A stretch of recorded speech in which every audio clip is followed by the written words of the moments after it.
Hoje quero falar com você de um assunto que é muito sério e, na realidade, acho que é uma das coisas mais importantes que podemos discutir, que é a progressão do pecado. Uma olhada, um desejo e assassinato. Como algo assim pode acontecer? Aconteceu com um dos grandes homens de Deus de toda a história, que foi o rei Davi. O rei Davi era visto como um homem segundo o coração de Deus. Ele realmente amava o Senhor.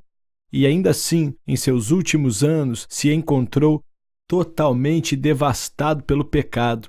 E começou com apenas uma olhada. Olha, ele subiu no terraço uma noite e viu Betseba tomando banho, e aquela olhada, de repente, se transformou em um desejo, e aquele desejo fez ele adulterar, e o adultério fez com que ele assassinasse o esposo dela. Todas essas coisas, qualquer hora ali, naquela progressão, Davi poderia ter se arrependido, poderia ter parado e falado: é o bastante, eu tenho que confessar isso e resolver isso. Mas não fez, e nos mostra que existe uma progressão. Pecado que não é tratado não fica estático.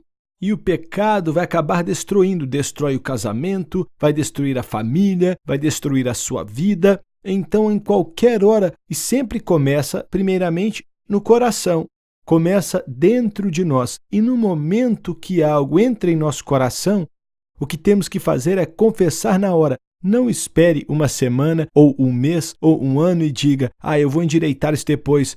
Você tem que confessar naquele momento. Não dê uma oportunidade para o pecado crescer e multiplicar e, no fim das contas, trazer prejuízo para a sua vida e para o reino de Deus. Foi o que Davi fez, um homem segundo o coração de Deus, mas ele permitiu que o pecado progredisse. Você tem como parar isso? Entendendo que pecado é pecado, não importa se é pequeno. Não é olhando: isso é um pecadinho. Só olhei, só pensei, mas aquela olhada, aquele pensamento produziu uma ação, aquela ação produziu outra ação e depois vem a devastação total. Então o que você tem que fazer é vir, confessar para o Senhor, se arrepender, deixar Deus limpar seu coração. A Bíblia diz em Salmo 51 que um coração quebrantado e um espírito contrito Deus não despreza.